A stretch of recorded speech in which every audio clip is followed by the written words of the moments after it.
Ningappa sir ಕೂಡ ಬಂದಿದ್ರು, ಅವರಿಗೂ ಕೂಡ ನಾವು ಸಭೆ ಪರವಾಗಿ ಕಾರ್ಯಕ್ರಮವನ್ನು ಕೊಡ್ತಾ ಇದ್ವಿ.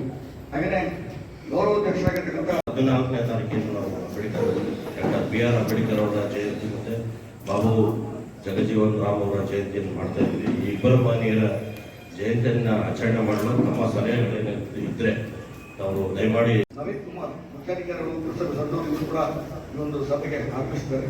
ಅವರು ಕೂಡ ಸಭೆ ಪರವಾಗಿ ಗಮನದಲ್ಲಿಟ್ಟುಕೊಂಡು ವಿಧಾನಸಭೆಯಲ್ಲಿ ಚರ್ಚಿಸಬೇಕು. ನಂತರ ಮುಖ್ಯಮಂತ್ರಿಗಳಿಗೆ ಅವರು ಒತ್ತಡ ಹಾಕ್ಬೇಕಂತ ನಾವು ಕೇಳ್ಕೊಳ್ತಾ ಇದ್ದೇವೆ. ಜೊತೆಯಲ್ಲಿ ನಮಗೆ ಅಂಬೇಡ್ಕರ್ ಸರ್ಕಲ್ ಆಗಲಾರದಕ್ಕೋಸ್ಕರ ನಾವು ಇಲ್ಲೇವರೆಗೂ ನಾವೆಲ್ಲಾ ರೀತಿಯಿಂದ ತಮಗೆ ತಾಳ್ಮೆಯಿಂದ ಕೇಳ್ಕೊಂತ ಬಂದು ಸಾಕಾಗಿ ಹೋಗಿದೆ. ತಾಲೂಕು ಆಡಳಿತ ನೀವು ಮಾಡ್ತಾ ಇರ್ತೀರಿ, ಅಲ್ಲಿ ಸಂಸದರು MP ಗಳಿಗೆ ಹೇಳ್ತಾ ಇಲ್ಲ, ನೀವು ಸಭೆ ಕರೆದು ಮಾತಾಡಿಲ್ಲ, ಅವರಿಗೆ ನಾವು ಇಲ್ಲಿ ನಡೀತಕ್ಕಂಥ ವಿಷಯ ಹೇಳ್ತೀರಾ ಇಲ್ಲ ಗೊತ್ತಿಲ್ಲ. ಸೊ ಹಾಗಾಗಿಬಿಟ್ಟು ನಾವು ಇಲ್ಲಿ ಆಗಮಿಸಿರ್ತಕ್ಕಂಥ ಎಲ್ಲ ಸಂಘ ಸಂಸ್ಥೆಯ ಮುಖಂಡರು ಎಲ್ಲರೂ ಈ ಒಂದು ಜಯಂತಿಯನ್ನು ಬಾಯ್ಕಟ್ ಮಾಡಬೇಕಂತ ನಾವು ನಿರ್ಧಾರ ಮಾಡ್ಕೊಂಡಿದ್ದೇವೆ.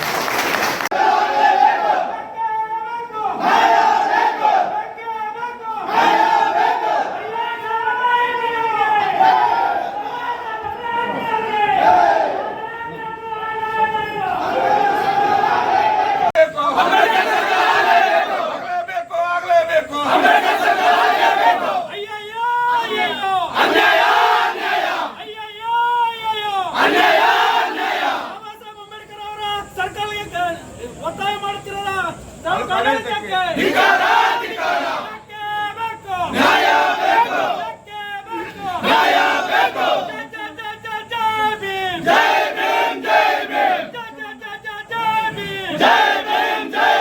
ಇಂದು ನಮ್ಮ ಹೆಸರು ಇದೆ.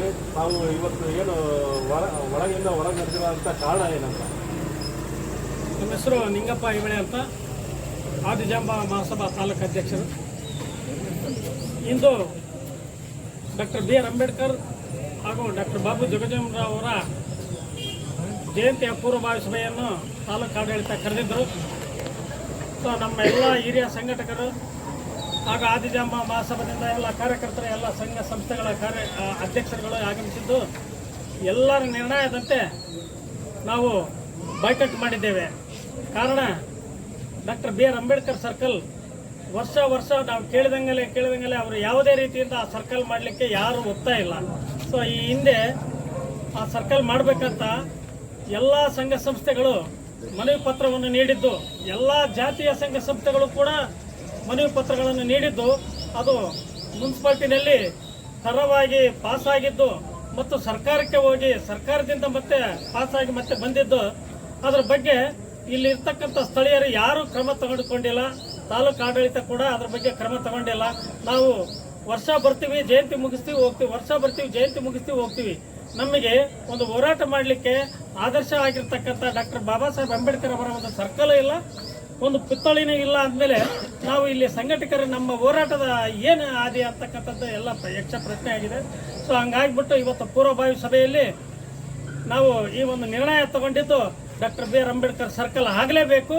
ಅದರ ಜೊತೆಯಲ್ಲೇ ಮಾನ್ಯ ಸಂಸದರು ಮತ್ತು MLA ಅವರು ಕೂಡ ರಿಸರ್ವ್ ಕಾನ್ಸ್ಟಿಟ್ಯೂನ್ಸಿನಲ್ಲಿ ಅಂದರೆ ಮೀಸಲಾತಿ ಕ್ಷೇತ್ರಗಳಿಂದ ಅವರು ಆಯ್ಕೆಯಾಗಿದ್ದು, ಈಗ 3% ಇರೋದನ್ನು 7%ಗೆ, 15% ಇರೋದನ್ನು 17%ಗೆ ಹೆಚ್ಚುವರಿಯಾಗಿ ಈಗ ಸರ್ಕಾರದಲ್ಲಿ ಮಾಡಿದ್ರೆ ಈ ಹಿಂದೆ ಮತ್ತೆ ಅದನ್ನು ಮೊಟಕುಗೊಳಿಸಿ ನಾವು ಹಳೆ ಮೀಸಲಾತಿ ಕೊಡ್ತೀವಿ ಅಂತಕ್ಕಂಥದ್ರ ಬಗ್ಗೆ ಅವರು ಧ್ವನಿ ಎತ್ತಬೇಕು.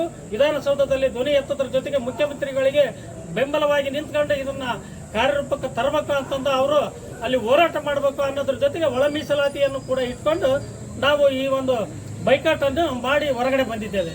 ಹಿಂದೆ ಹೋದ ವರ್ಷ ನಿಮ್ಗೆ ಇಲಾಖೆಯವರು ಒಂದು ಭರವಸೆಯನ್ನು ಕೊಟ್ಟಿದ್ರು ಅಂತ ಒಂದು ಮಾತು ಇದೆ, ಅದ್ರ ಬಗ್ಗೆ ಏನ್ ಹೇಳ್ತೀರಿ? ಯಾವ ರೀತಿ ಭರವಸೆ ಕೊಟ್ಟಿದ್ರು? 3 ತಿಂಗಳ ಒಳಗಡೆ ನಾವು ಈ ಸರ್ಕಲ್ ಅನ್ನು ನಾವು ಭೂಮಿ ಪೂಜೆ ಮಾಡಿ ಅಡಿಗಲ್ಲ ಹಾಕಿ ನಾವು ಸರ್ಕಲ್ ಅನ್ನು ಕಟ್ತೀವಿ ಅಂತ ಮಾತನ್ನು ಕೊಟ್ಟಿದ್ರು. ಯಾರು ಕೊಟ್ಟಿದ್ರಿ ಮಾತು? ತಾಲೂಕು ಆಡಳಿತ ಮತ್ತು ಶಾಸಕರು ಕೂಡ, ಈ ಹಿಂದೆ MP ಅವರು ಇರ್ತಕ್ಕಂಥ ತುಕಾರಾಮ್ ಸರ್ ಕೂಡ ಇದನ್ನ ನಾವು ಮುಂದೆ ಮಾಡ್ತೀವಿ ಅಂತಕ್ಕಂಥದ್ದು ಅವ್ರು ಹೇಳಿದ್ರು. ಸೊ ಹಂಗಾಗಿಬಿಟ್ಟು ಈ ವರ್ಷ ಕೂಡ ಅದು ನೆನೆಗುದಿಗೆ ಹಂಗೆ ಬಿದ್ದಿದೆ. ವಿಳಂಬ ನೀತಿಗೆ ಏನ್ ಹೇಳ್ತೀರಿ ತಾವು? ವಿಳಂಬ ನೀತಿಗೆ ಅವರು ನಿರ್ಲಕ್ಷ್ಯತನ ಅಂತ ಹೇಳ್ತೀನಿ. ಯಾಕೆ ಅಂತಂದ್ರೆ ಇವತ್ತು ಈ ಸಮಾಜ ಅಂತಲ್ಲ, ಅವರು ಈ ಕಾನ್ಸ್ಟಿಟ್ಯೂಷನ್ ಬರ್ತಿರ್ತಕ್ಕಂಥ ಡಾಕ್ಟರ್ ಬಾಬಾ ಸಾಹೇಬ್ ಅಂಬೇಡ್ಕರ್ ಅವರ ಕಾನ್ಸ್ಟಿಟ್ಯೂಷನ್ಲಿಂದನೇ ಅವರು ಶಾಸಕರು ಮತ್ತು ಎಂ ಪಿಗಳಾಗಿರ್ತಕ್ಕಂಥದ್ದು. ಸೊ ಇವೆಲ್ಲ ಆದಮೇಲೆ ಅವರು ಅದೇ ಆದಿಯಿಂದ ಬಂದಿರತಕ್ಕಂಥದ್ದು ನನ್ನ ಹೃದಯದಿಂದ ಅಂತ ಹೇಳ್ತಕ್ಕಂಥವ್ರು ಇದನ್ನು ಪಾಲನೆ ಮಾಡಬೇಕು.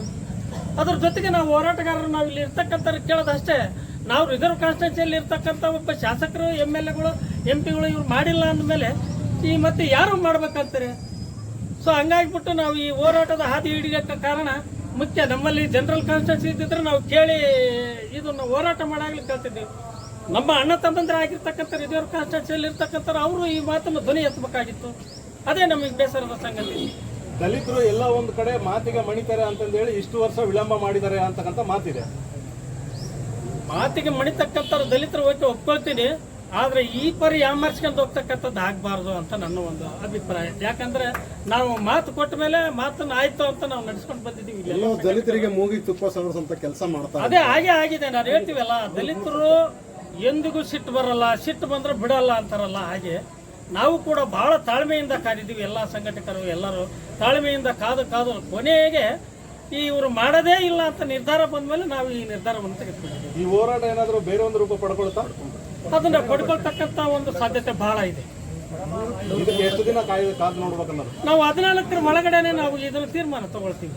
ಯಾಕಂದ್ರೆ ಜಯಂತಿ ಇರೋದು 14ರ ಒಳಗಡೆ ನಮಗೆ ಏನಾದರೂ ತಾಲೂಕು ಆಡಳಿತ, ಶಾಸಕರು ಮತ್ತು ಸಂಸದರು ಏನಾದರೂ ಕರೆದು ಮಾತಾಡಿ ಏನು ಮಾಡ್ಬೇಕಂತ ಅದನ್ನು ಕಾರ್ಯರೂಪಕ್ಕೆ ತಂದ್ರೆ ಮಾತ್ರ ನಾವು ಅದನ್ನ ಮುಂದೆ ಸುಗಮವಾಗಿ ಆಗಲಿಕ್ಕೆ ನಾವು ಅನುವು ಮಾಡಿಕೊಡ್ತೀವಿ. ಕಳೆದ ವರ್ಷ ಸಭೆ ಮುಗಿದ ಮೇಲೆ ಇದೇ ರೀತಿ ನೀವು ಒಂದು ಬೈಠಕ್ ಕೊಟ್ಟಿದ್ರಿ, ಅಂದರೆ ಪತ್ರಿಕೆ ಹೇಳಿಕೆ ಕೊಟ್ಟಿದ್ರಿ. 14ರ ಒಳಗಡೆ ಸರ್ಕಲ್ಗೆ ಅಡಿಗಲ್ಲಿ ಹಾಕಿಲ್ಲ ಅಂತಂದರೆ ನಾವು ಜಯಂತಿ ಬಹಿಷ್ಕಾರ ಮಾಡ್ತೀವಿ, ನಾವೇ ನಮ್ಮ ಎಲ್ಲ ದಲಿತ ಸಂಘಟನೆಗಳು ಸೇರಿ ಅಲ್ಲಿ ಸರ್ಕಲ್ ನಿರ್ಮಾಣ ಮಾಡುವಂಥ ಕೆಲಸ ಮಾಡ್ತೀವಿ ಅಂತ ನೀವೇ ಹೇಳಿದ್ರಿ. ಬಟ್ ಅದು ವರ್ಷ ಆಯಿತು, ಇದುವರೆಗೂ ನೀವು ಕೂಡ ಮಾಡಿಲ್ಲ, ಸಂಸದರು ಶಾಸಕರು ಕೂಡ ಮಾಡಿಲ್ಲ, ತಾಲೂಕು ಆಡಳಿತ ಕೂಡ ಮಾಡಿಲ್ಲ. ಇದಕ್ಕೇನು ಹೇಳ್ತೀನಿ ಸರ್?